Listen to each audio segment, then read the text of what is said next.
the board is the land authority board, and then Alan is our executive director, Alan Mountain. He's probably briefed you a little bit about in this meeting and why we invited the folks to help us with economic ideas and recruiting companies. We're getting to echo whenever somebody's on the other computer. Maybe we're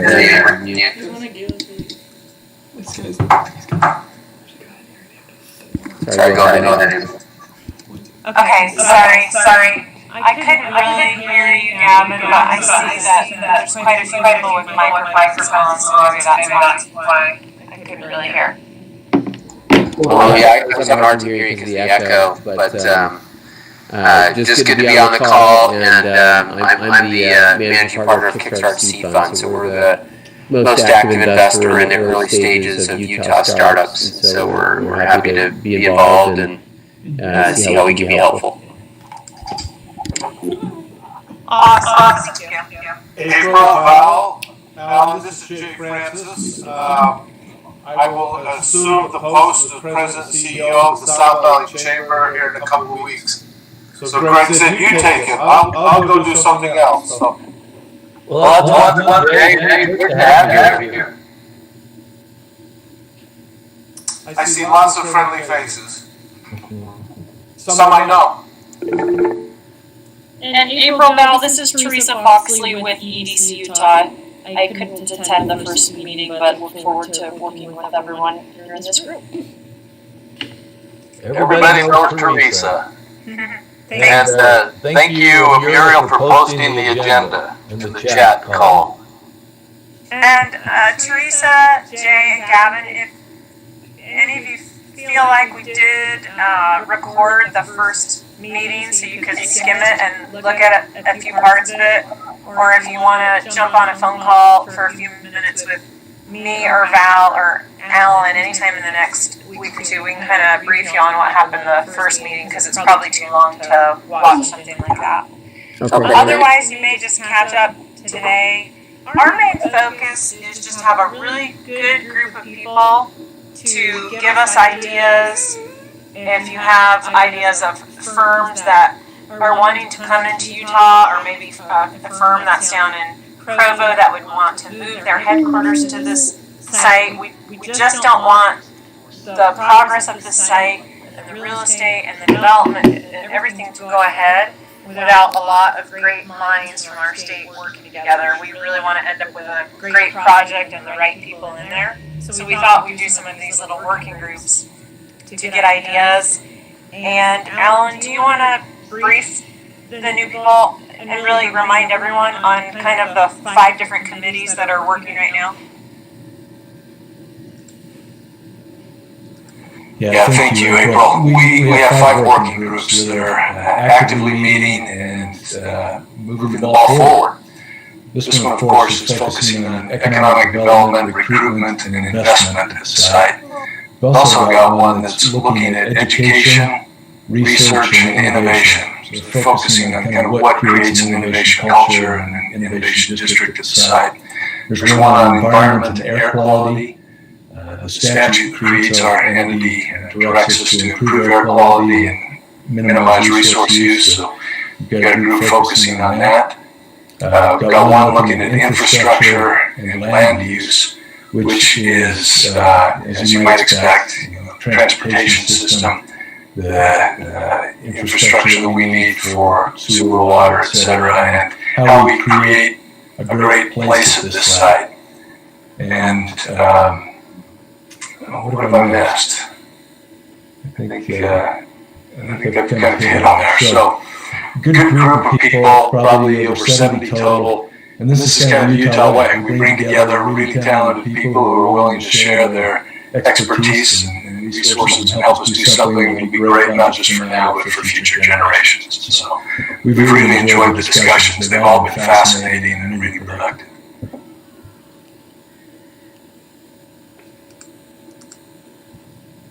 Okay, thanks, Alan. Val, if you have any other remarks, I was just planning on turning it over to Alan now to give a recap of our July meeting. No, I think that's great. I do have some remarks, but I think I'll wait until we get into the discussion.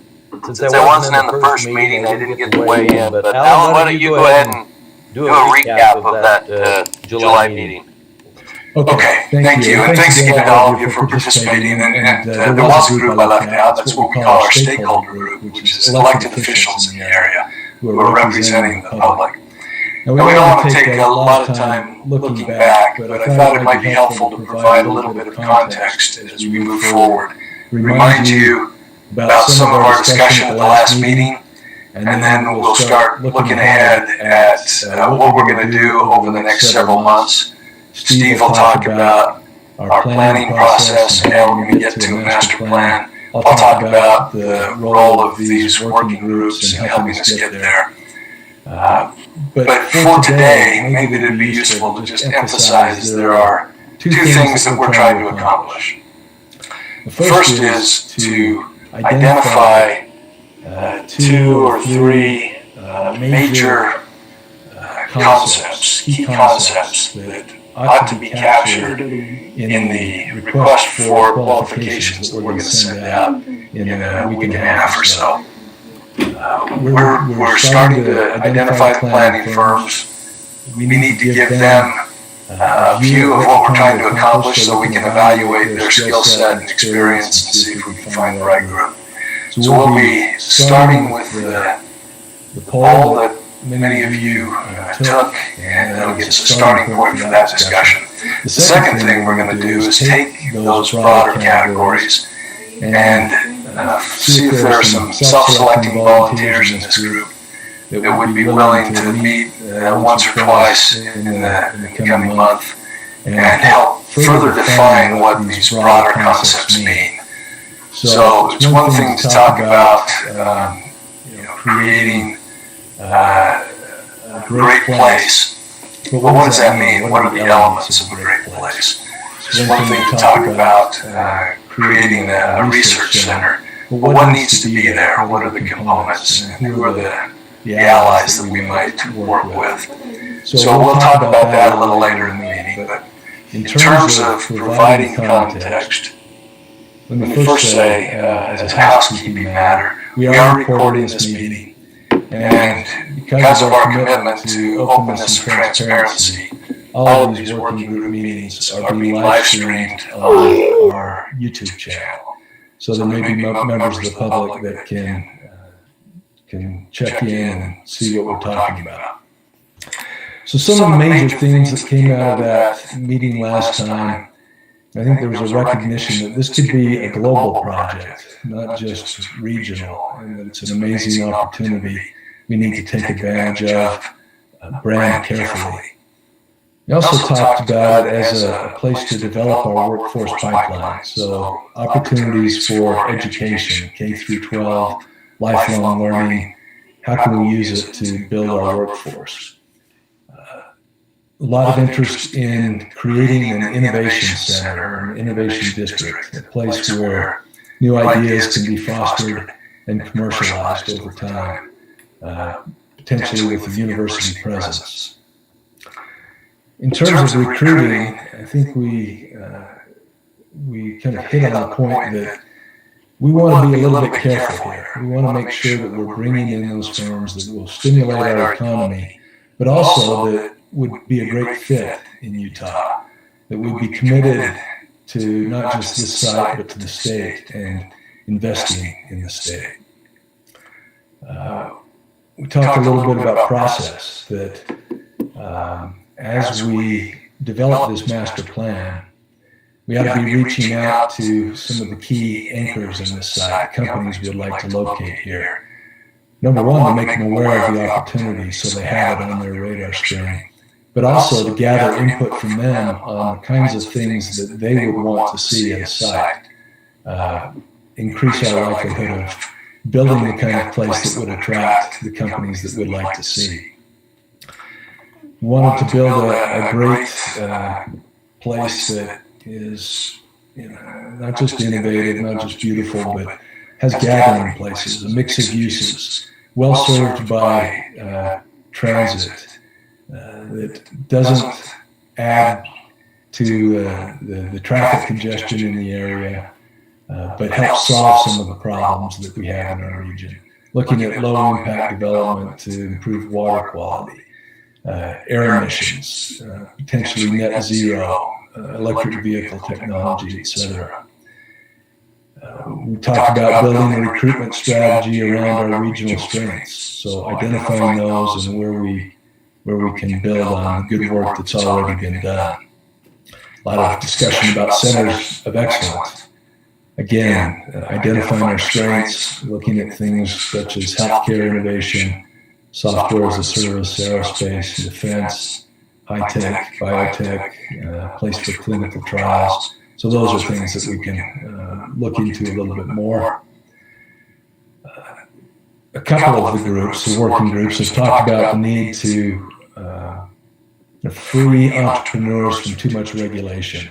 So we needed to identify partners that could help us streamline approval processes and minimize regulatory burdens on the side. And then an important point that we ought to not develop in isolation, but be looking at the region and specifically at other major economic development projects in the region, like the University of Utah Research Park, the Inland Port, work up around Hill Air Force Base, etc. So those are, that's kind of a look back and the general ideas that we talked about. And then I think we'll transition to a look forward at what we're trying to accomplish.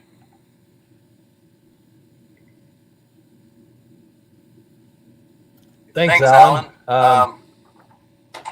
So there was a lot of good discussion in that last meeting, and we'll have a chance to weigh in, I guess, on some other ideas a little bit later. But Steve, are you going to be sharing the timeline now?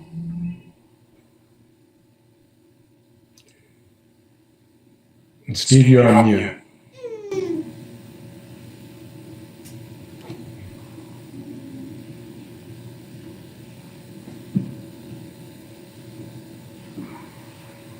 Okay.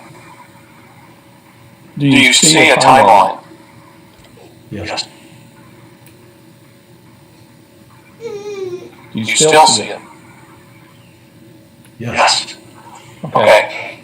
So we've continued to kind of get our arms around the process here. You'll see here, we've got made some progress. We have, I'll just jump down to a couple of the key components. We might have reviewed this a little bit last time, I'm not sure.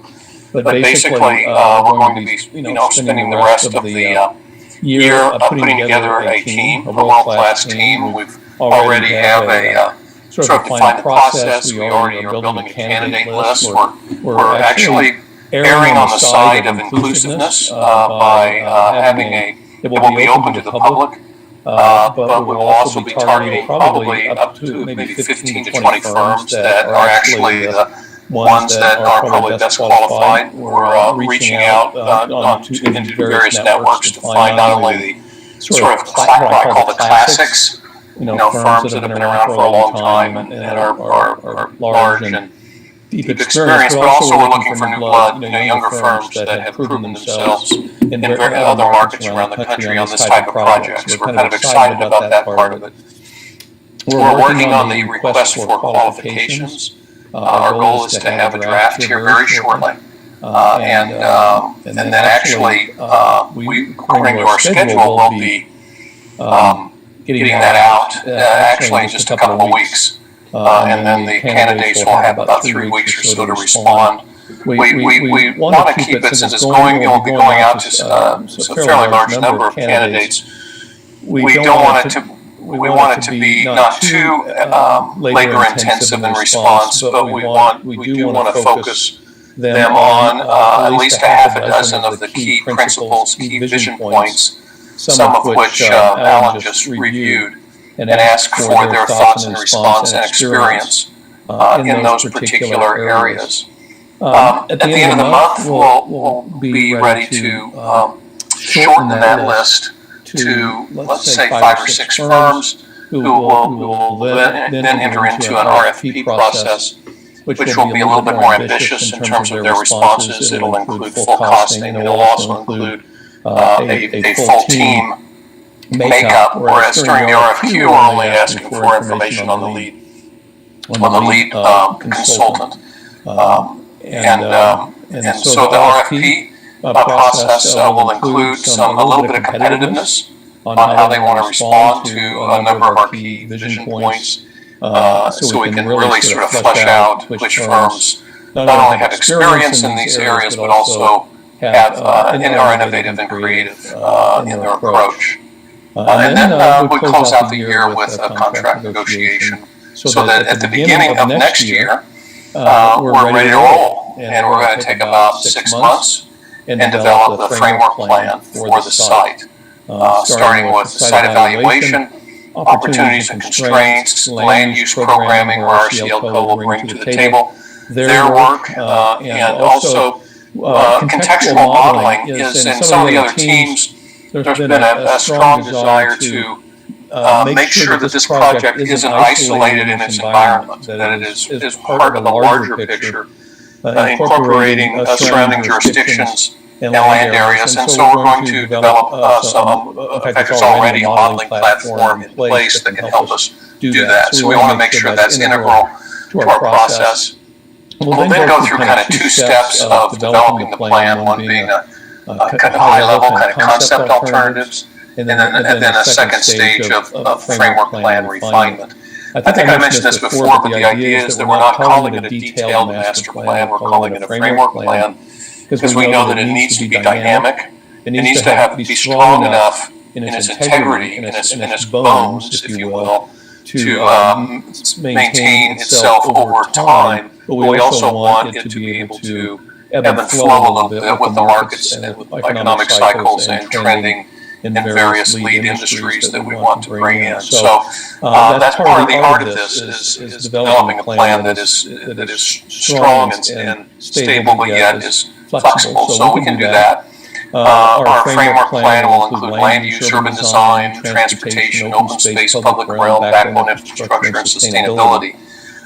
And in both of these steps, we'll be checking in both with the key vision elements to make sure that they're being integrated, and also the financial and market fit, to make sure that we are staying in touch with the market to the extent we understand it, and also that we have a financial model that makes sense as we move forward. Our last step will be, rather than just developing a report that sits on a shelf someplace, we want to make sure that we're actually developing a working document that incorporates guidelines that can be used over time to help maintain continuity and consistency in the character of the place, although again not too constraining. If you are familiar with the so-called Green Book that Stapleton was developed for Stapleton in Denver, it is probably a pretty well-known example of a document that continues to provide guidance over a fairly long build-out period. So anyway, that's our plan, and so far we're on schedule, and things are moving ahead fairly quickly. Happy to answer any questions on this.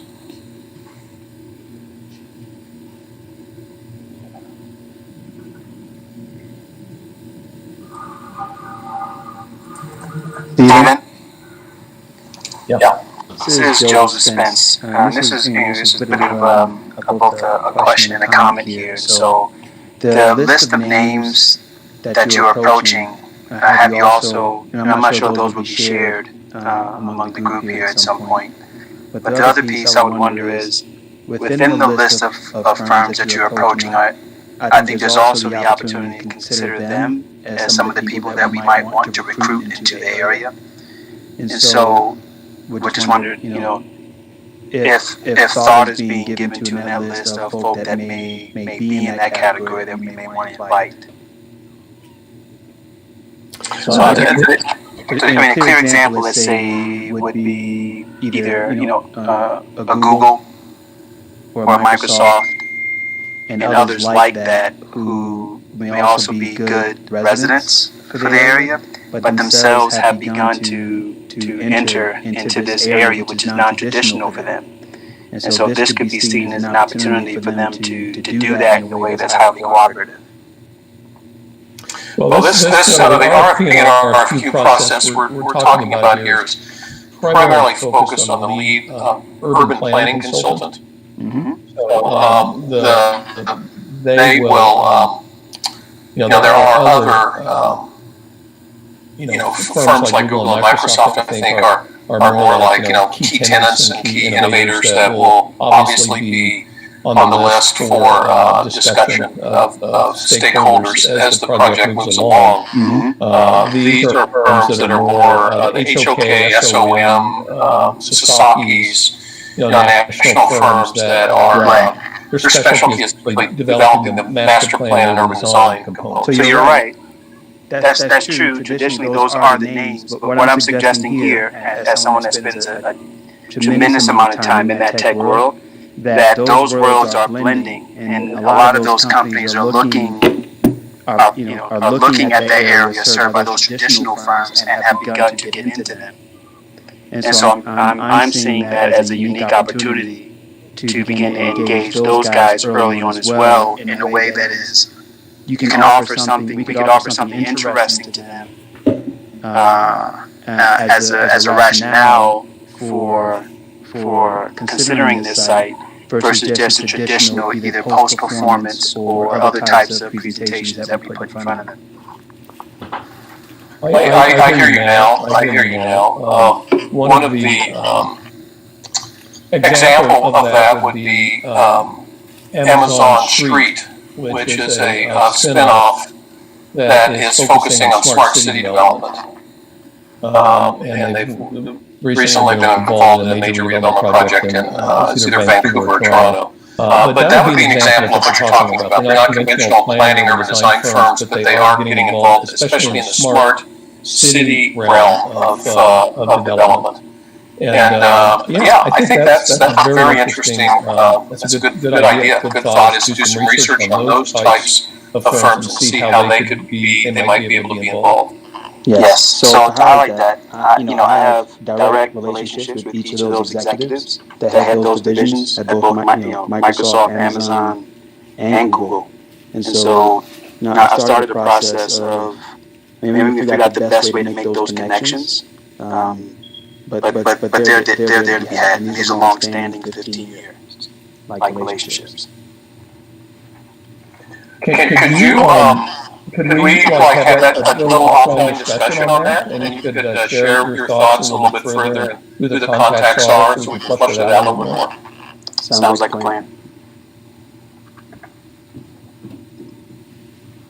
Great. Okay, any other comments, questions for Steve? All right, Alan, do you want to talk about RFQ requirements and working group deliverables? I do, and thanks for those great comments and ideas. We're really fortunate to have Steve Kellenberg on board. He's bringing great perspective and background. I'm going to start just because middle of the afternoon, little dance music and an active screen might get us going again. So let me share a video that gives a little bit of a timeline here.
Well, there you go. That's everything you need to know in a couple of minutes. But just to highlight a couple of those pieces, and specifically how this group fits in with the timeline that Steve set out earlier.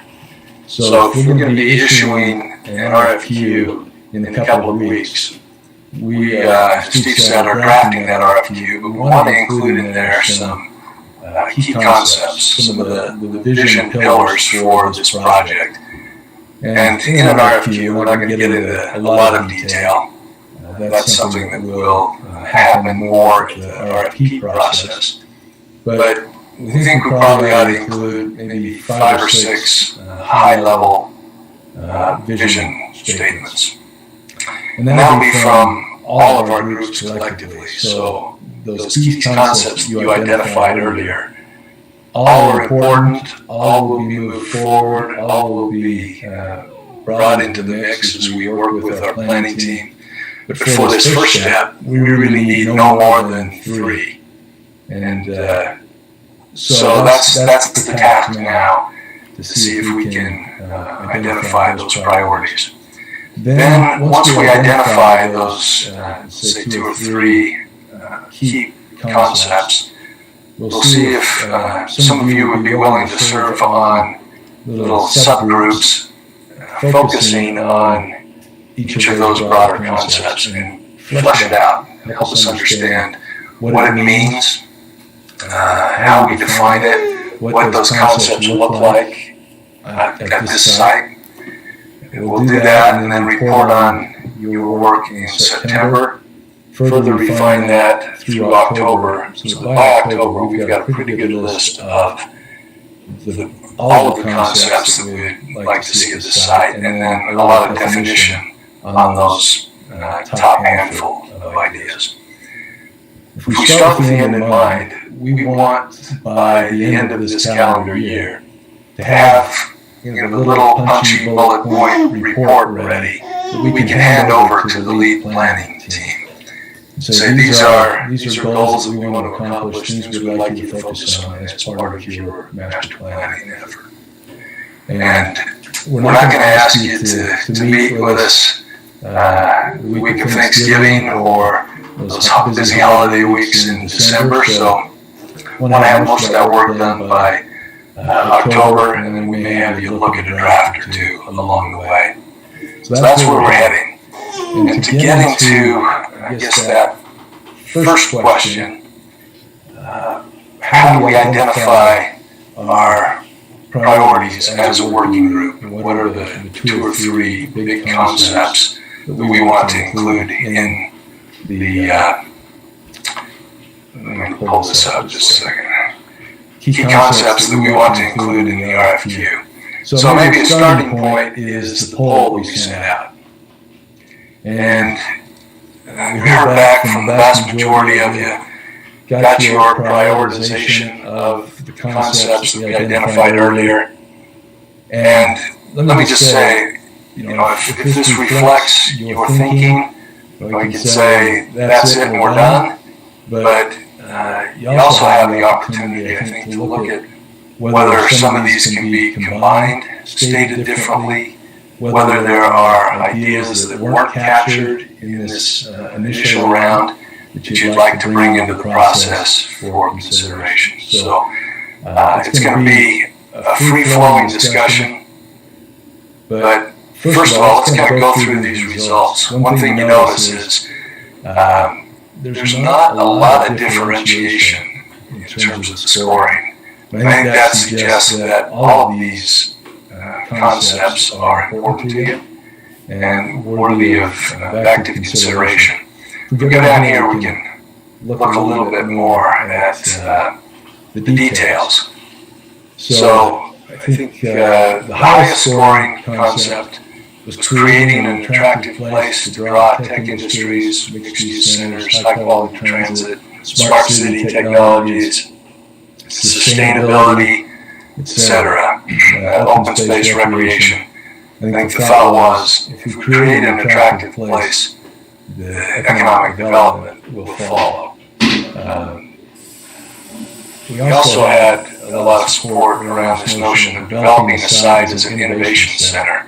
So research center, university presence, accelerators, incubators, etc. And good support around centers of excellence. Suggested some areas of focus like healthcare innovation, software as a service, aerospace, defense, high-tech, biotech, clinical research. Sure, the vision complements and reinforces the other plans in the region. Again, Inland Port, Research Park, Salt Lake City's Biotech Initiative, Hill Air Force Base area, etc. I don't need to go through these in order now, but pursuing major anchors concurrently with the planning effort, promoting workforce pipelines, so looking at some opportunities for K through 12 education on the site, increasing workforce diversity, looking at this as a global opportunity, reaching far and wide, refining our branding and co-branding with major companies. Then we get into attracting companies that are that would fit into Utah, would be part of our community, and advance the interests of the state, not just seeking the dollars. So I think we've got in there building around our regional strengths and then identifying partners to streamline the approval process. So that is where we came out in the discussion through this poll. So now, again, I think we would look to you for some open discussion to see if you've got thoughts on whether this poll represents the ideas that we ought to advance, or if there are ways that we can reframe them or add new concepts and come up collectively with, as I said, maybe 2 or 3 concepts that could be considered to include in the RFQ. April, do you want to lead off?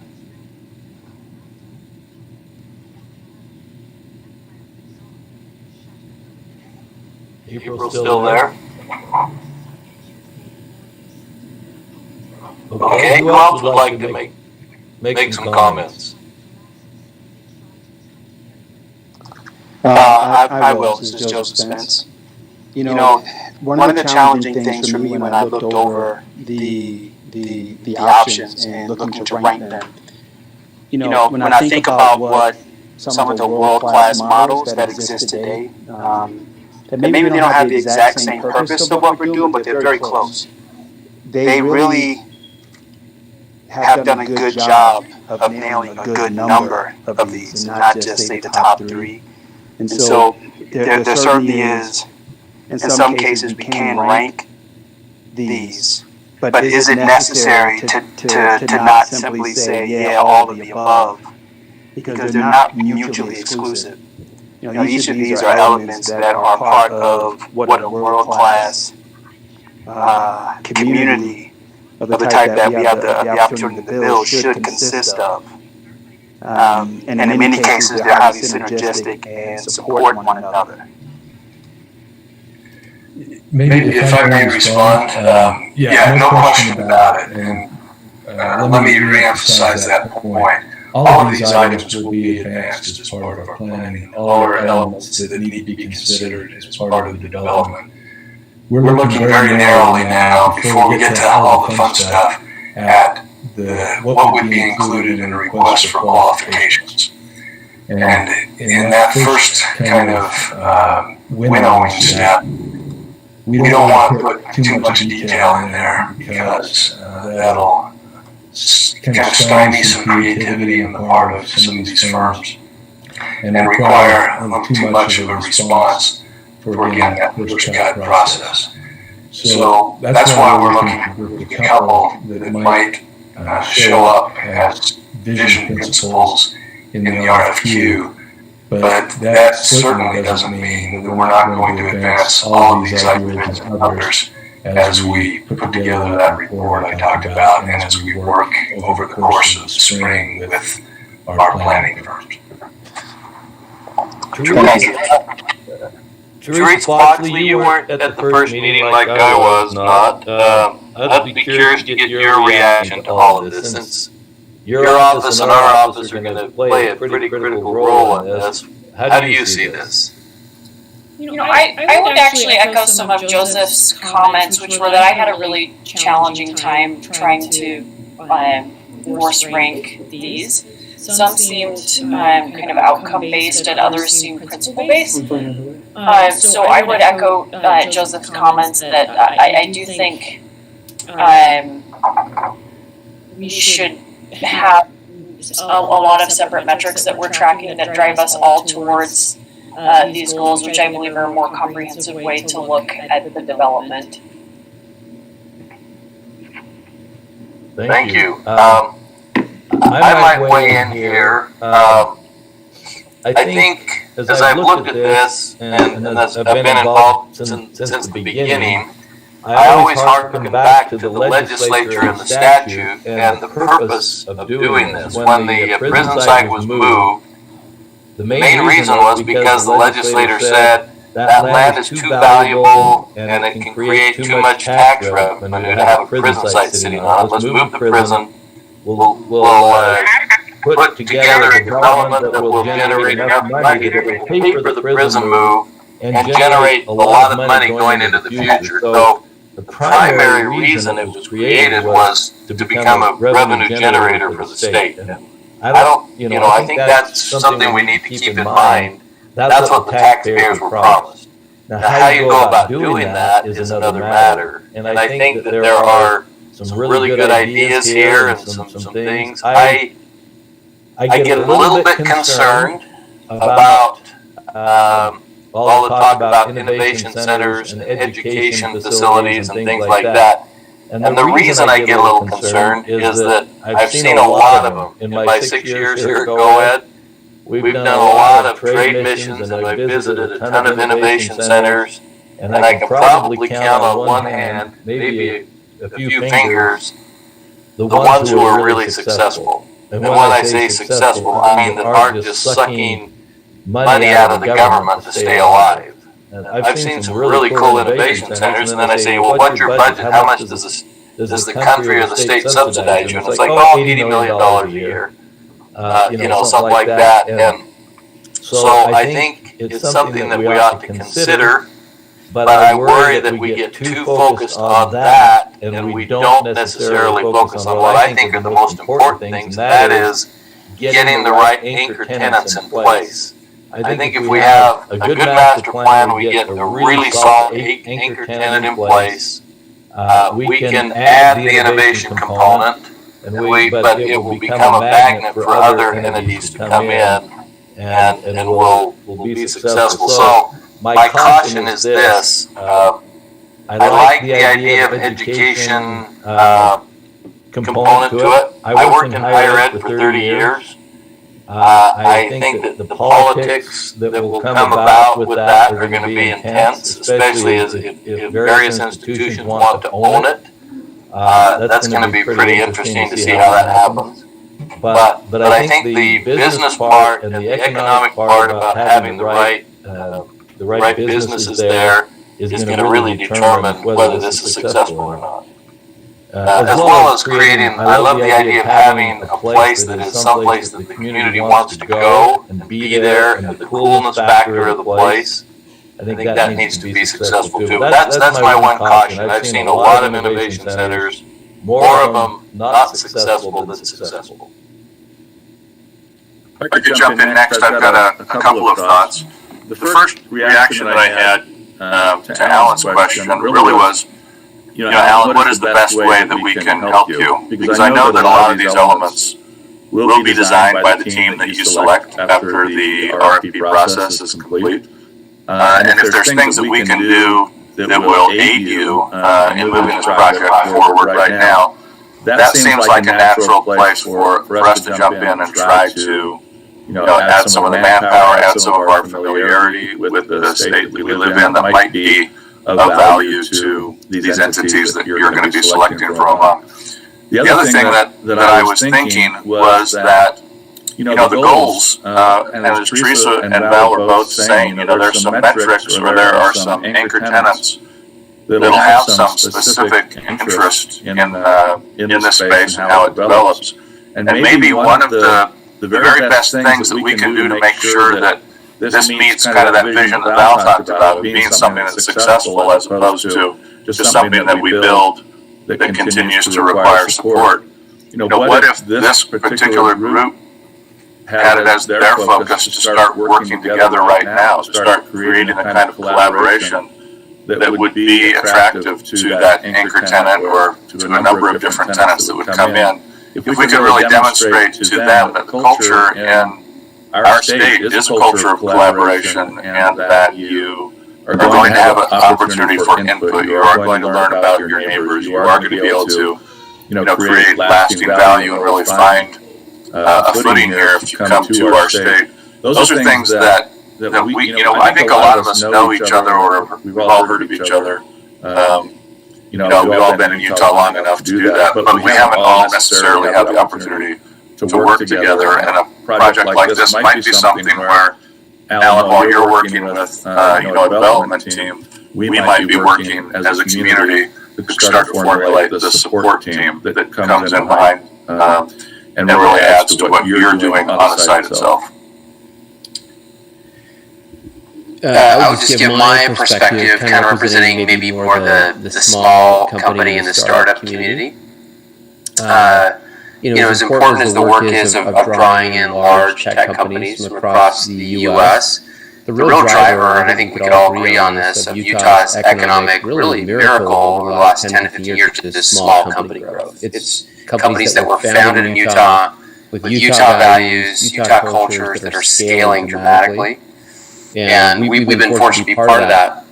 And so I would want to make sure that, and I think Val's comments are well, hit right on when he says, hey, this needs to work. And we all know that the secret to business is not great government, right? It's entrepreneurial individuals taking a risk, putting their skin in the game, and making it happen. And I just want to make sure that we would, hey, when we talk about anchor tenants, great, let's get anchor tenants, but let's make sure there's room here for startups and the future anchor tenants of Utah to grow in this space and kind of make it their own.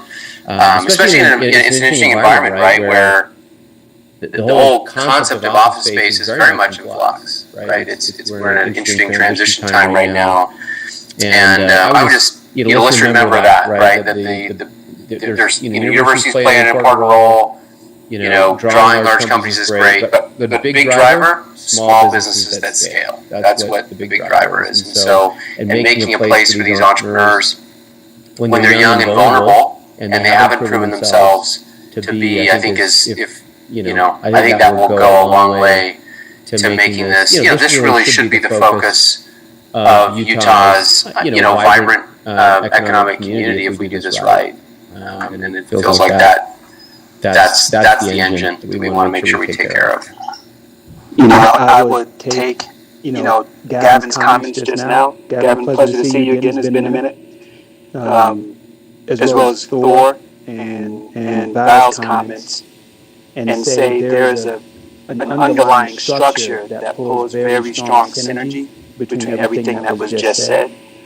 There are ways to do labs and innovation centers which don't have to rely heavily on unproductive use of capital from the state, that do in fact combine with large anchor tenants, yet also creates the space for support for those up-and-coming companies and innovators into a singular space. Across that, I had a conversation not too long ago with a donor that was willing to, that does want to meet with the body, that's willing to put up anywhere from 20 to 40 million into a sort of, into an innovation center, a lab, so to speak, that would serve startups. As well as other larger companies that would like to partner in doing so. And so there is a strong opportunity to sort of take each of those themes and combine them for a 360-degree win.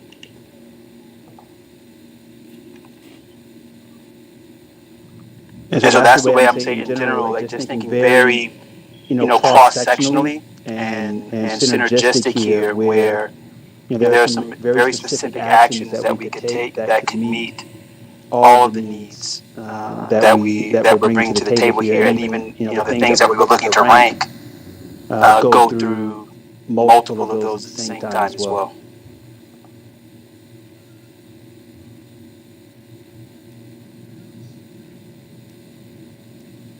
That sounds really interesting.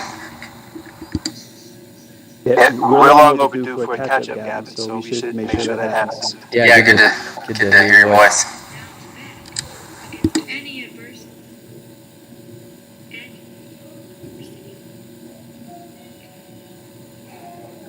Anybody else? Bob, this is Jay Francis. As I did this, I thought that Alan referenced it without looking at the list. There may be a way to combine some of those so that because there were some similarities, where you could have that may help you be able to narrow it down to 3, by blending a couple of them. And then the other comment I would make, and I think I made this on my survey as an additional opinion, I think we would be short-sighted if in planning this, that we didn't also help address, one of the issues in the state, that is the housing crisis that we've got, the affordable housing crisis. If that can be part of this master plan, that we're answering economic development, good land use of a site, but also we're answering affordable housing and the housing crisis, I think that we would get lots of kudos and lots of support from other places. Good point. And fun. Exactly. I agree that is really a critical thing for us to talk about, because I think, looking at other places within our state where development of this nature is being discussed on a smaller scale, such as downtown Salt Lake City, one of the things that they're trying to do is cram a lot of housing because there's such a need for housing into innovation areas. And for this site in particular, we should be thinking about that question is, how much housing do we need to get into this 700 acres? And how much of the housing that's going to be needed to support these industries needs to be located in the surrounding area? Or will our workforce primarily reside in the surrounding area? So those are questions that at some point have to be grappled with, and they will have a really big impact on how the site actually develops. One trend that my guess is really on the radar of this group, but I'm living in the space, so it may not be as obvious, but we're experiencing a huge inflow of tech workers that work for non-Utah companies that are moving here for lifestyle reasons. And so that's also part of the planning of, where do we put these people? How do we, build them into the fabric of our community?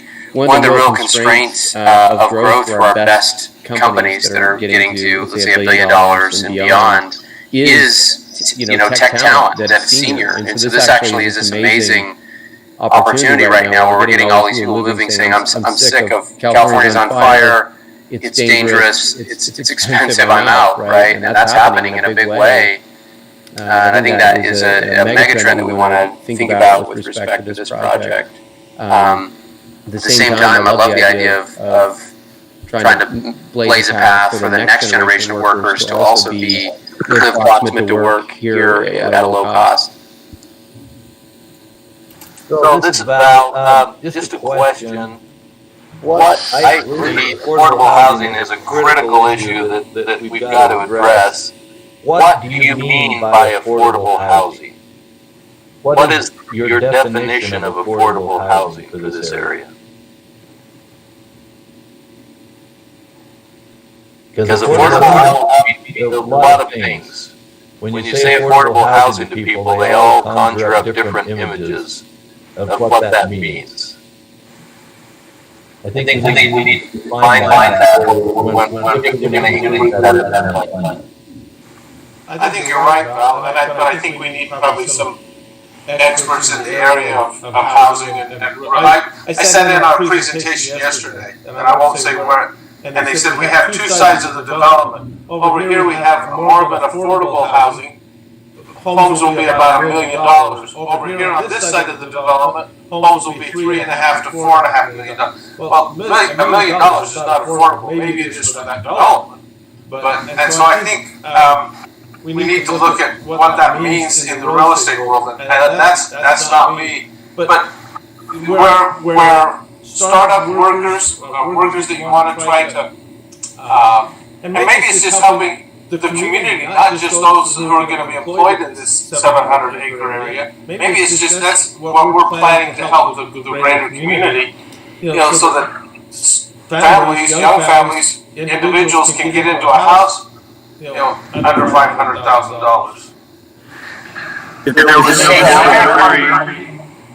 Jumping in as somebody who actually is a housing market expert on calls, we obviously could probably spend all call talking about what affordable housing means. It's much longer than that talking about what affordable housing means.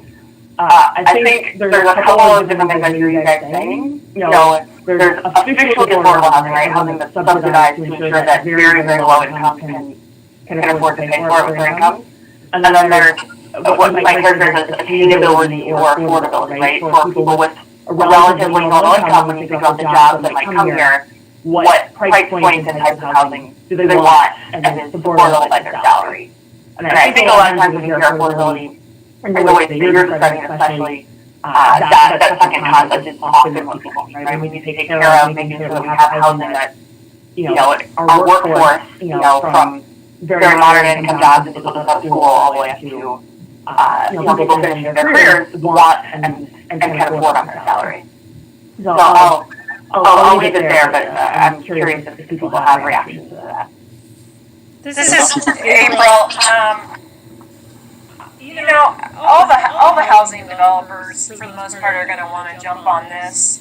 And then, of course, you've got Utah Housing Corp, Flavio Grady and Grant Whitaker, Utah Housing Corp, doing the LIHTC program, which may not work in an area like this, or it might. There could be a parcel where they can do some type of LIHTC apartment project. We've got Lou and Lloyd. Aren't there quite a few people in the real estate community here that maybe we can at least kind of start to get some inputs? But I think it'd be nice to reach out to corporations like Utah Housing Corp that aren't just a private developer, so it doesn't appear to the public that we've just gone right out to like top 2 or 3 home builders that we can think about and start talking to them already. I don't think people really want to see that 700 acres just be a bunch of single family houses. I don't think right now. That's just my opinion. April, I would agree with that on that, and even if that might be what some are thinking, I would say that it would be a missed opportunity. We really want to make space, not even just for standard, maybe apartment complexes and so forth, but you really want in a development like this, there's a wonderful opportunity to make room for the artistic community, creative community, to invite them in to be a part because of what they would add to the type of environment that we're trying to create there. I would just like to see it done in a very different way. There are ways to design for the artistic community and creative class that aren't standard, cubicle box apartments that you might. But to do that in a way where we do make sure it's affordable, it would add a lot of value to the community as a whole. Yes, thank you, Joseph. I think that's great. I think one of the primary things we want to do is we don't want a developer or a home builder or somebody coming in here and they're driving what happens with this 700 acres and telling us how it's going to end up. We've brought Stephen and Aaron and lots of experts on so that we can help drive it and then bring in some people and that it's an open bid process. If there's an area for some single family housing, well, we better make it available to 20 or 30 people to bid on it rather than only 1 or 2 people know about it. But that doesn't mean we can't use some of the input in the early stages where we're at right now and really just understanding. I mean, that's all I've ever done for the last 20 years is real estate and housing and that type of stuff. So I think it's good to have a few of us just kind of understand what the market is, what the market will bear, what people need, and kind of join those 2 things. Hey, Alan, this is David. I wonder if this whole conversation points to a small opportunity to improve the last item on the list, which might make the cut of 3. I think many of us agreed it was important to make sure the vision complements other plans in the area. But what's not included there is specifically the vision or the emerging vision for the 20,000 acres surrounding these 700 acres. And just as we're talking about housing, I'm thinking maybe a lot of that is in that area. So I don't know how, obviously they're interdependent and the plans are going to have to be evolved together. But making some comment about the area around the 700 acres, I think would be an important point to include in the RFQ. David, you're right. Alan, can you brief everyone on some of the meetings that you and I have had in the past already with site companies and Pluralsight, some of the owners around there, and how we're trying to be complementary to them and not really battle them? Yes, thanks. And Dave, I think it's a really important point. We've recognized all along that we can't look at this site in isolation. That if we do, we're going to miss opportunities and potentially create some problems. So this has to be developed in a broader context. I guess I've got a couple of thoughts. One, the Point of the Mountain Development Commission conducted a public process, through about 2017, 2018, involved well over 4,000 people in providing input. And they looked at the broader Point of the Mountain region from, say, Sandy to Saratoga Springs. And as David said, there are 20,000 undeveloped acres in this area, all of which has to fit together to maximize the benefit for the state. So we have had some conversations with some major landowners in the area. Clyde Companies has their gravel pit at the Point of the Mountain. They will wrap up their mining operations and in the future plan to develop that and have a master plan for the development of that area. We've been working with surrounding communities to have similar conversations. And so we can't just say what goes on this 700-acre site. We have to look at the broader market. And Aaron and RCLCO were involved in that earlier development commission process and did a regional analysis of the market and what would make sense there. Are continuing to upgrade that through our efforts in our process. So, no question, we have to be a piece of the puzzle. We've got an advantage because we're state-owned. And so we're not carrying an interest load. It allows us the luxury of being a little bit more patient and maybe doing some things that are a little bit more creative and could create long-term economic development opportunities that somebody that's paying interest on the debt may not be able to do. So yes, it's something that we've got to consider, and I like the idea. Lloyd, I think you wanted to say something. You're on mute, or I think you're on mute. Now, wait, now you're off mute. Now you're on again. Can't hear you. There's something wrong with your microphone, I guess. I can't hear Lloyd at all. No. He's gonna work on it. If you get her fixed, Lloyd, come back to us. All right. Any other comments? Thoughts on these priorities?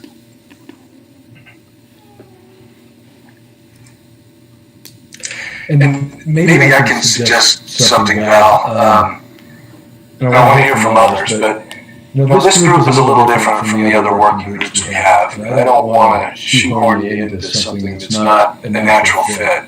Because we've got ideas from the other groups on what could go into an RFQ. I don't want to force you into this ranking exercise if it's not constructive.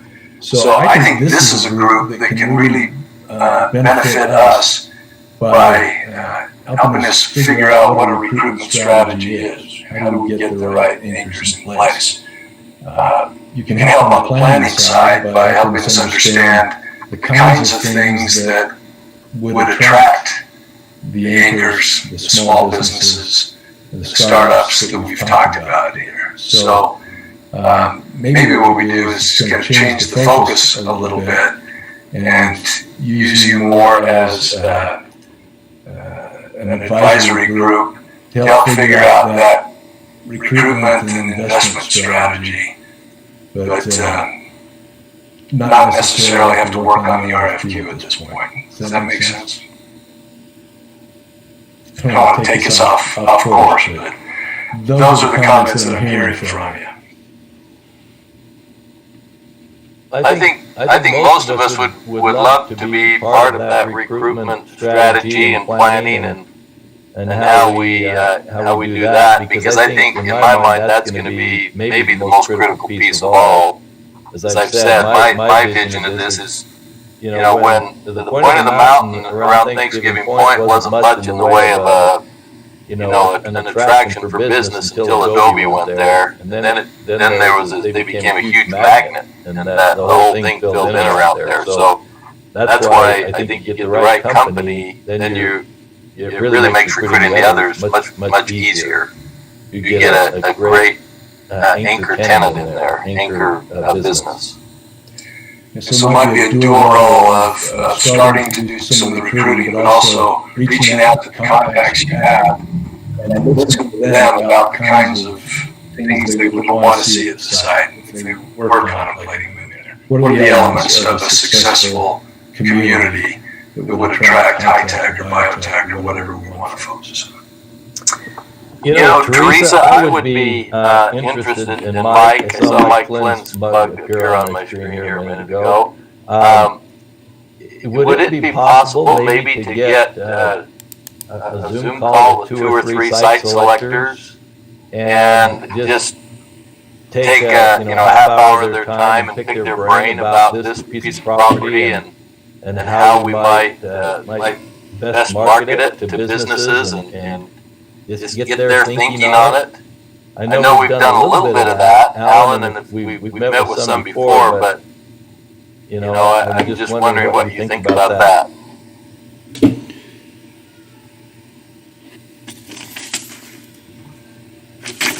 Mike,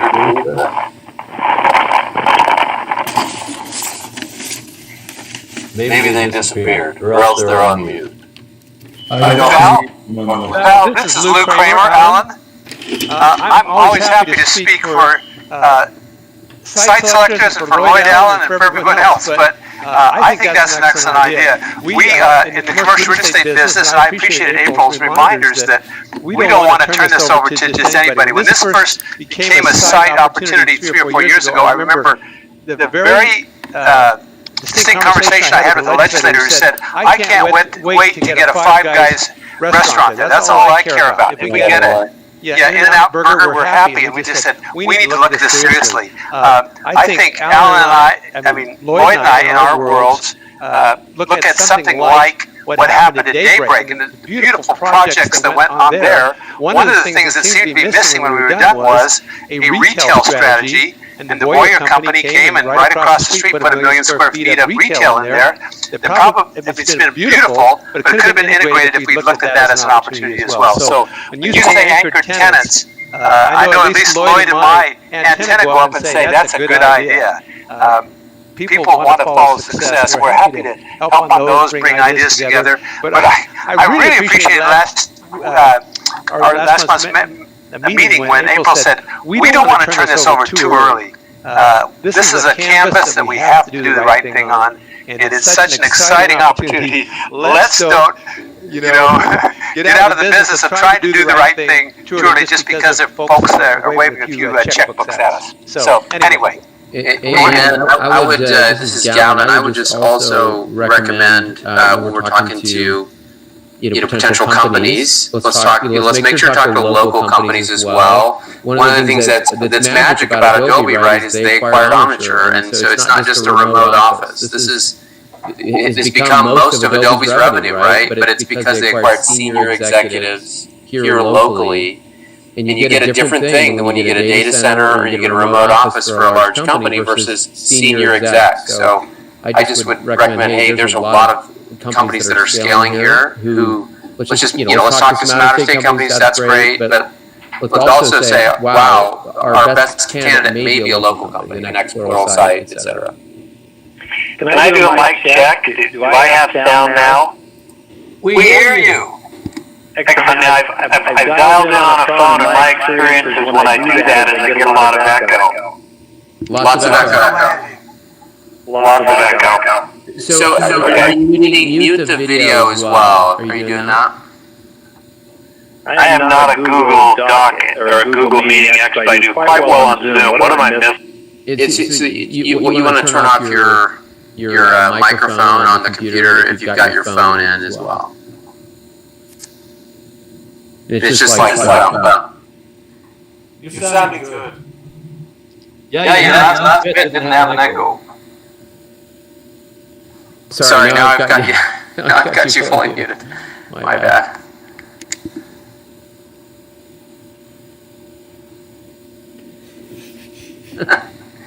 I'll take responsibility for that. You are fully muted now. There, am I back with an echo? You sound great. Okay, let me just a couple of quick points. Val, you sounded just like I thought I would sound when I said, let's not get caught up in a research center, but look for some anchor tenants. But if I were to prioritize my thinking, I can only think of 3 or 4 anchor tenants that could move the type of acreage we're talking about. Otherwise, you're back to an Adobe, and I think the last thing we want to do is develop this site the way Lehigh developed it. I will give all the kudos in the world to Lehigh. It's a great place for developers. It's a great place for good basic businesses, but it's not a phenomenal 700-acre master plan. With that, my thinking has always been the opposite. I've said, or in my prioritizing, although economically for my business and for what my people do, developing like Lehigh is phenomenal. But developing 700 acres, I would step back and go the opposite way that Lehigh went. Look first for something like the Innovation Center that can be profitable.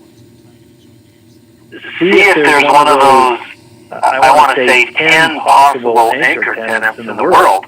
There aren't very many of them that can take down 700 acres, although Aaron, I'd be interested if there are 100. I think there's 10 that can move 700 acres in a real effective way. And if you can't get one of those 10, then you have to step back to something like a significant research opportunity or a significant innovation center and build around it. Step back one more time. Adobe is phenomenal as what it was, and the way Lehigh has developed over the last 20 years has been great business for CBRE and Colliers and others. I don't view this 700 acres developing the same way. Happy to lay it out in more detail. Sorry my mic has been off for the whole last hour when we've had good things to say. Yeah, I think you're right about that, Lloyd. There probably are only 10 or so companies that could take the whole 700 acres. One thing to think about is you don't need an anchor to take the entire site, right? Somebody was describing it a minute ago as the anchor attracts other groups. And so I think one of the things to think about with an anchor is not necessarily who could come and take all 700 acres, but who might be a nice significant starter where lots of other people come and enjoy the 700 acres. I think Amazon was 200 acres. You could check me on that. But I'm even thinking of the 100-acre type of player. One that can really establish the base. There aren't that many of them. And I think Joseph referenced a 20 million to 40 million type of investment. The sanity check is that's one 15-story building at best. So and that's 2 to 4 acres depending on how you park it. And so yeah, we may have a lot of $20, $30, or $40 million investments. But those are 3 acres at a time. Let's say 5 acres at a time. And so I think that's just my basic sanity check of what it's going to take to build out in a premier way not only the 700 acres that is there over the next 2 decades, maybe 3, but the thousands of acres that join it, consistent discussion a moment ago. No, Lloyd, I agree with you. This is I a business that would contribute to I would hate to see that happen because I envision the commercial aspect of the opposite as being only a as I've told Alan many times, I would hope this is someplace where people want to go after hours, where it's got some open space, it's got some cool artistic, creative things, as was mentioned, maybe even a theater where people could go in the evening with, I don't want to see one company come in and plant itself down and take huge chunks of space. I would rather see other businesses all around, along with some other things that make this a destination place, not just for businesses, but for people and tourists. This is like creating a small downtown out there at the point of the mountain. And if we can get some iconic artwork, some iconic buildings, and some really cool open space, and something where people want to go there in the evening and where they want to live close by, and you've got some housing components. That would be, in my mind, what could really make this a cool place. But when I say anchor tenant, I'm thinking somebody, like a Pluralsight, or somebody who's not going to take huge chunks of the land that restrict us in using it for other things as well, but somebody who's got a great name, somebody who has some cachet in the world, and people are like, well, if they go there, then it must be a pretty cool place. We'll take a look too. Val, we probably share a very similar vision, but I would say, how walkable is Adobe space, except for its few acres? And how walkable or livable is Pluralsight's beautiful corporate headquarters. But those are 10, 20 acre type of developments that have not driven the whole community around it. And by the way, that's great business for me. So if we want to develop it the way Lehigh got developed, or the way that Draper and South Jordan are developing, I'm all in, because it is good commercial brokerage type of work. But neither of those examples created the significant walkable, livable type of community. Now, let's contrast the granary that Salt Lake is trying to promote with Lehigh. Salt Lake City is trying to create a tech corridor in the granary, and they want walkability, they want evening type of entertainment. And developers really struggle with that, because it just doesn't pencil for them. And so instead of getting a new building in Lehigh, in the granary, you've got very good long-term Utah developers who go to Lehigh, where it just plays out a whole lot better for them, building by building. And Lehigh's not very walkable. Lehigh's not a real evening destination point. And that's even with the Adobes on one end and the Pluralsight on the other end. Now, I don't provide solutions. I just show that contrast. The couple of examples don't create the long-term walkable evening type of development that I think I'd actually like to see, even though it's not as good for my business. So Lloyd, this is April.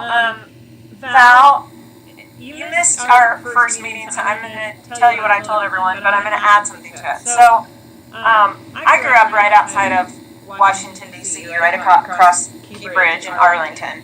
And we just were fanatical the second that we were 16 or 17 and got driver's licenses to head down across Key Bridge to get to M Street. It's really fun. They had like Houston's and tons of good restaurant places, and right nearby is Georgetown. And when you drop down below the restaurants, you can walk along the Potomac River. But it was a really cool place. And so, Val, I was saying that I noticed when I came here to Utah forever ago that if people wanted to run into people on like a Friday or Saturday night, they had a thing in like Spanish Fork and different things where they just cruised Main Street. They just got in a truck because they didn't have cell phones at the time. And I think they thought, if we drive up and down Main Street, we'll run into someone. There'll be action. And so I kind of envision this 700 acres as, okay, let's say there's a spot down there where we have like 40 good restaurants and bistro lights, and there's mixed use, and there's housing on top of those restaurants, and it's walkable, and people go down there and run into someone that they haven't seen for a few months, and all of a sudden they start talking about starting a company, and it's that type of place where you're like, well, we don't know what to do on Friday night, and we don't have to go all the way down to Salt Lake City. We've got this other spot to go to. I think we really need to envision things like that, and that's part of why we brought in Aaron and Steven to kind of help us with these ideas too. Did anyone go to the BYU football game a year ago in Knoxville? By any chance? Tennessee? So they have a really cool walkable space too. It's got tons of cool restaurants, and these are not just like chains. It's not like Chili's or something like that. They're really individualized. A lot of them are one-of-a-kind restaurants. They've got like a little water area that's kind of walkable. So we need to think about maybe something like that and part of it. And then as we develop out the rest of the commercial and potentially some residential in there, I'm just really excited to see some master plan developers give us some ideas. Just piggybacking on what you're saying, it is possible to build these really vibrant places. And if you look at the Granary District, and I think what Salt Lake City is really doing wrong, is that they're piecemealing it. And there is, no way that companies like the ones you're talking about are going to come in to a situation where it's being piecemealed. And the reason the projects don't pencil the way that they need to create the kind of environment they want in the Granary District is because of the lack of infrastructure. Even the current developments that are going in right now are being celebrated, but they don't have the density, and they'll never create the environment that you're talking about wanting to see there, because there's not enough people to support the retail that creates a vibrant place. And the city just needs to wrap their head around the idea that a large investment needs to be made in the infrastructure, and then a level playing field can be created where you can get the kind of outcomes that you want.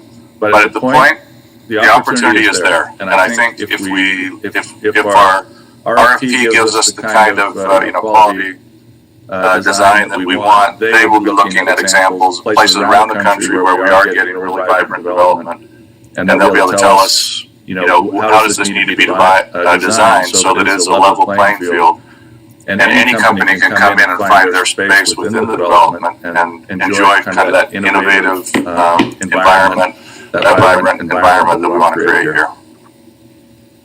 Well said. In fact, there's a huge distinction between the Lehigh, the Granary, and the 700 acres. Boy, it sounds like I'm echoing again now.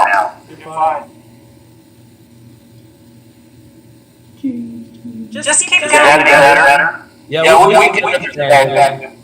Let me just say, the difference is that the state controls the land. And they may have to dedicate a huge portion of that to creating the walkability, maybe the private partner, or public-private partnership in order to create a center, call it a new downtown center or the like. They control the land. Lehigh didn't control its land. The Granary land is not controlled, so that's a huge step forward. But again, I would say, although I'd love to develop an Adobe and a Pluralsight and the like at a time, that may make it very difficult to create any type of environment other than what you have in Lehigh, which is great for business. Or, contrast that with the Granary as a struggle to create something down there. Now you've got the land, but you're going to have to dedicate a whole lot of that land at a very low return to create an environment that I think envisioned by a lot of people. Good point. April, I have a business proposition. Why don't we create the maximum security cafe? And you can say to people, would you like a cell with a window or one without, where they go in and eat? I think that's perfect. I'm not scared. Like, some people don't like the term prison or jail, but I'll tell you what, Gary and I thought it was a novelty when we flew into Boston to see the World Series, and we stayed at the Liberty Hotel, which is like a jail, and everything looks like a jail. We thought it was cool. So I still think we need to have someone develop something neat down there like that, just to keep like the history. There you go, Alan. Alcatraz. I may have missed some of the commentary because I lost connection in between. But there is something I just wanted to make sure I highlight because it comes up a little bit in the conversation here. It's clear to look at the history about what a key tenant can do for the promotion of a space. There's significant amounts of data and history to support that type of strategy. There's also, and we can start there with thought, because a lot of the folk that we might want to attract, one has to also think pretty deeply around what is it that they're looking for, and maybe why previous attempts to attract some of these companies maybe weren't as successful as we would have liked.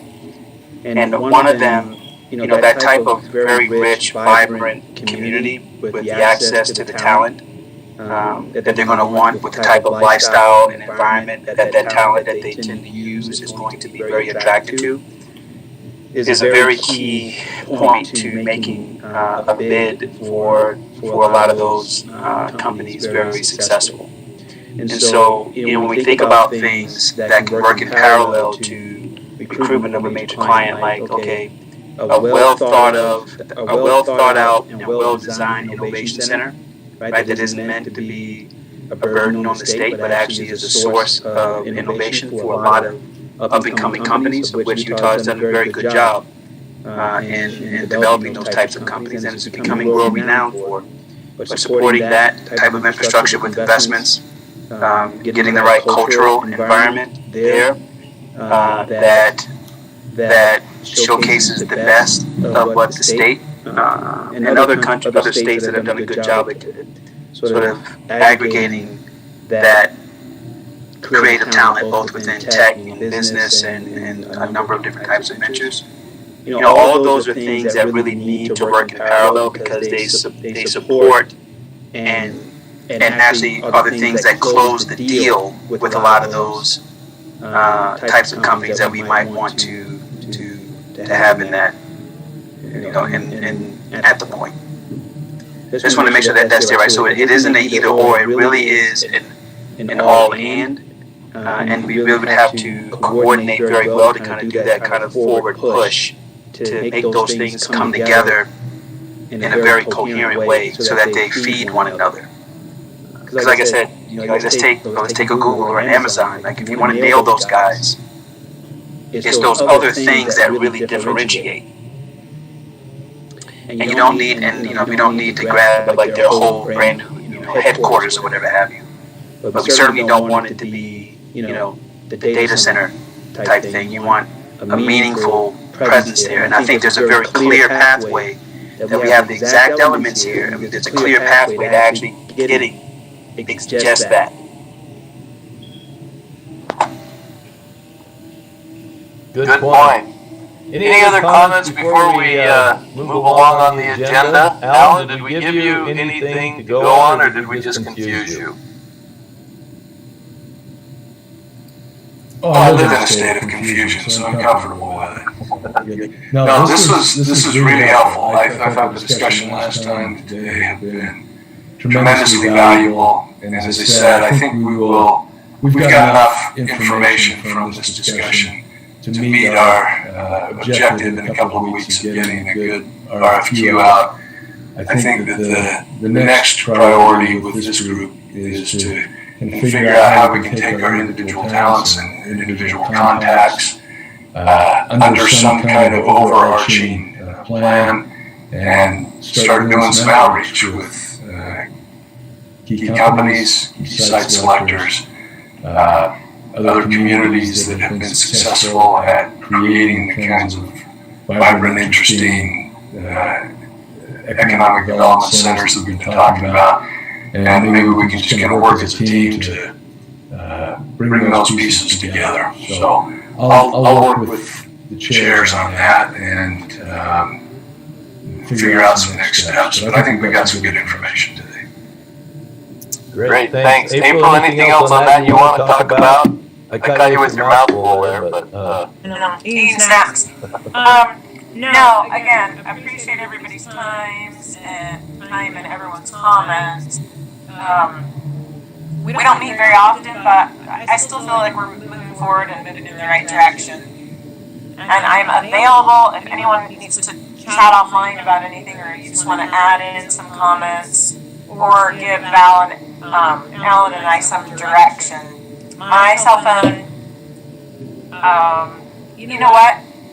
Alan, on the next agenda or the next time we schedule a meeting, will you put my contact info and Val's contact info? I will. Thank you. Okay, Muriel, I think you're up on public rollout. Okay, that sounds great. Thank you so much, Val. We have a video that we want to show you first, and then we'll explain our public rollout, which will occur here in a few weeks.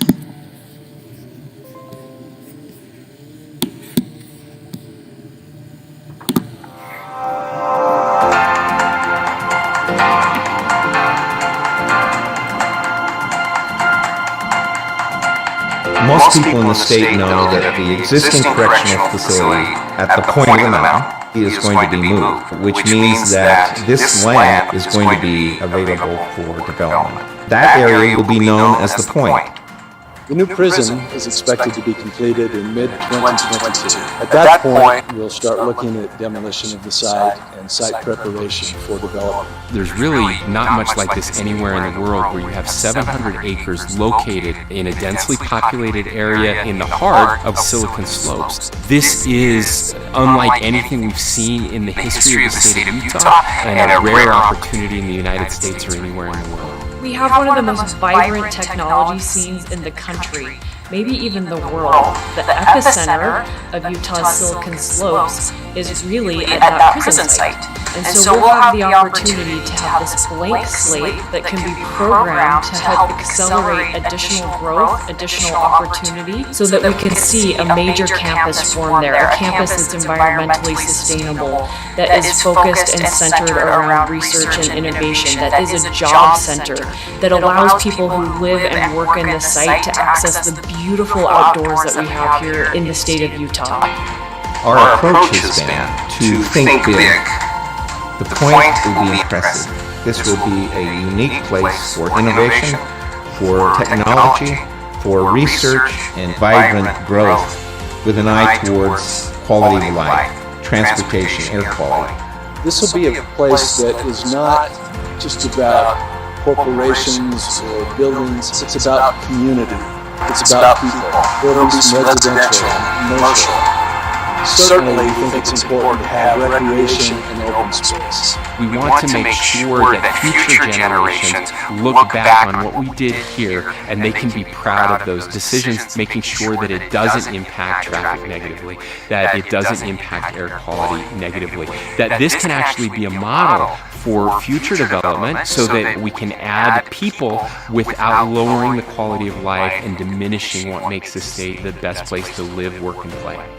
The reality is that we're not going to be able to stop growth, but we can grow in ways that preserve what we value most.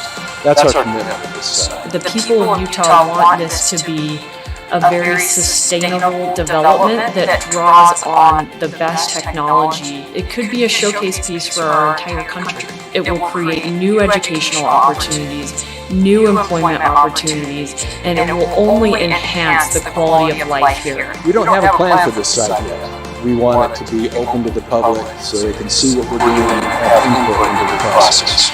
Tell us what works, what doesn't, how we can improve it. The dream is that this will be something that is unique and something that every Utah can be proud of. We would rather be right than fast on this project. The citizens are part of this decision-making process. It's not just the governor or the legislature. It really is everyone working together to make this the best project it can possibly be, to show the world that that entrepreneurial spirit, the Utah people coming together, still exists, and it's something we're very proud of and can't wait to complete.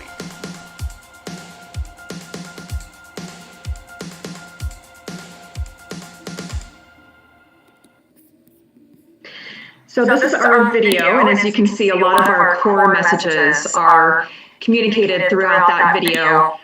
Video is just such a good communication medium in today's digital world, and we anticipate using that video on our social media channels as well as prominently displayed on our website. You'll see a couple familiar faces in that video, so thanks to Alan and Teresa on this working group for being willing to be interviewed on that. Again, we hopefully can use this video in some of our marketing to the very companies that we've been discussing today.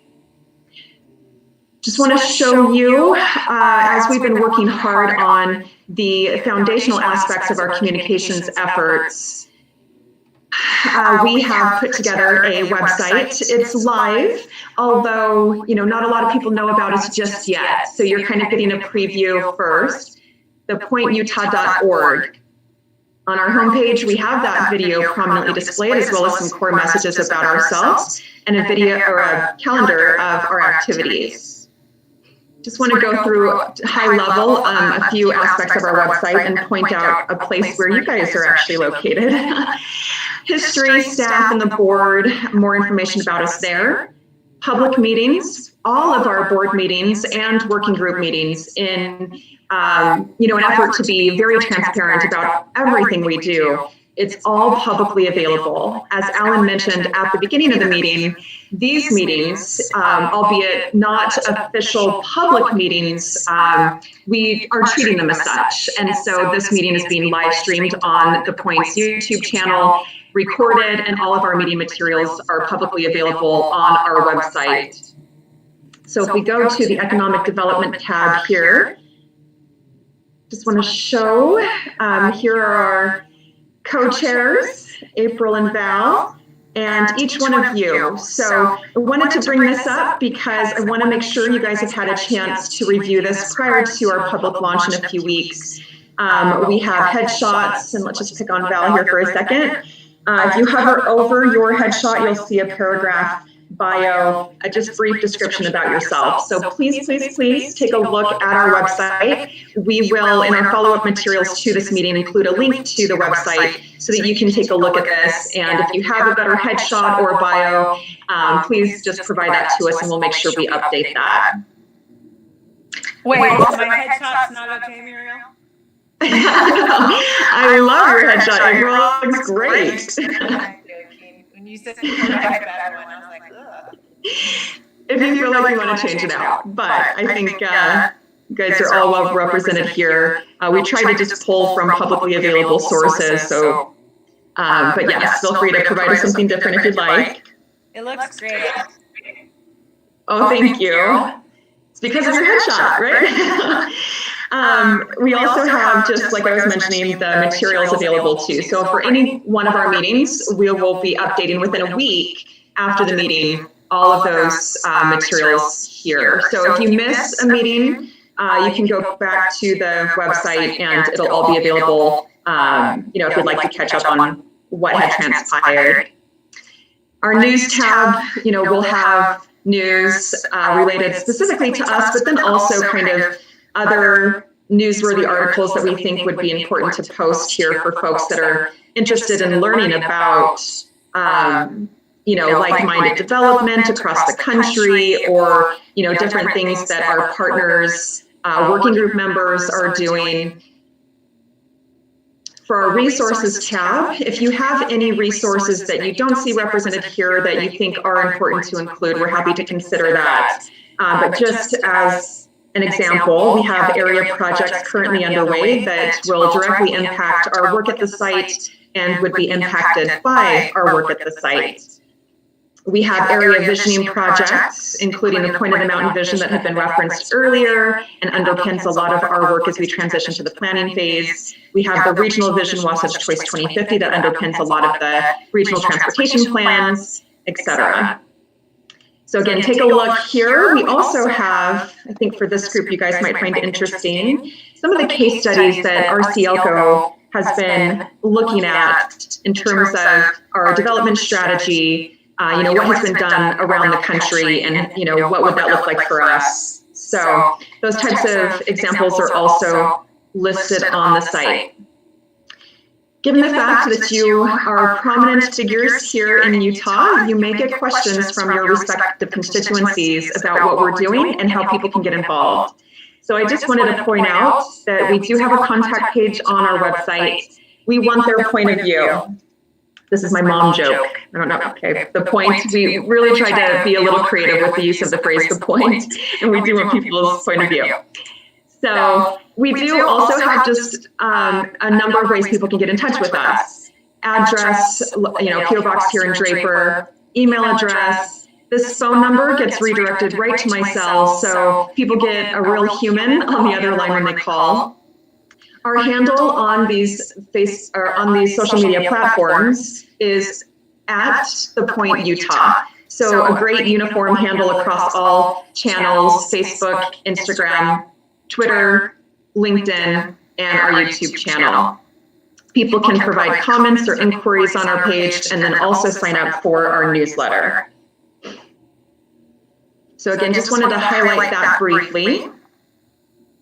And then also just explain what we'll be doing here in a few weeks. So you all should have received a save the date for our press conference. This will be us announcing ourselves to the world. While the Point of the Mountain State Land Authority, as you probably know, was created by the legislature in 2018, it has been a little bit since the public has heard much about us. So we want to make sure that that we get our message out there and that we show that we have these resources available.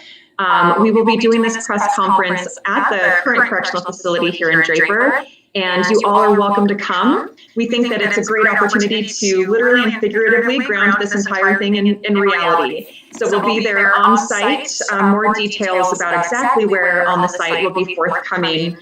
But yes, as our working group members, we would love to have you participate. In an age of COVID, we are providing live streaming of the event, so you can participate virtually if you're not available or not comfortable attending in person. So a key pitch, as we announce ourselves, is really talking about the fact that we've just hired a world-renowned planning coordinator, and you've got to meet Steve. He is a great resource, and his bio and reputation really precedes him.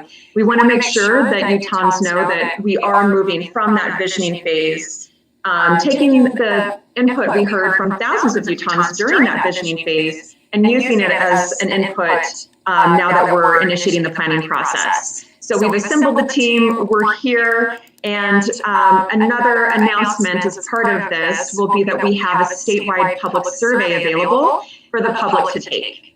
So they'll be able to participate and weigh in, and we'll keep that open for about a month. You'll hear a lot about us in the news just because we'll be making the rounds with all of the local news outlets, editorial boards, etc. So that's really kind of our communications efforts over the next several weeks in a nutshell. Do any of you have any questions? Any questions, Muriel? Okay. Good work, Muriel. You answered all the questions up front. Thanks. Awesome. Thank you. Well, that brings us to the wrap up by the co-chairs, and I just echo what April said, that we appreciate your time and effort. This is a pretty impressive group we have on here, some good minds, good thinking, and this is a huge project when you think about it, the impact this is going to have on the state for a long time to come. I'm really excited that we have Alan in the seat where he is, leading the charge, and Muriel and the rest, Aaron and Steve, and the people that we're getting on board. It's going to be a great team. I'm really optimistic that we're going to come up with a tremendous idea and create something that the state will be proud of, and it will just cause more Utah envy around the country, because we'll have something that people will point to as a best practice. Anything else, April, you want to say? No, thank you. Thanks, Val. Any final comments anyone else would like to add? Lou, you've been extraordinarily quiet. It's your last chance. Peace or victory. This is exciting. Isn't it great to be a Utah? And we appreciate the combined expertise around here. All of us together are smarter than any one of us alone. Lou looks like he wants to come in for a landing.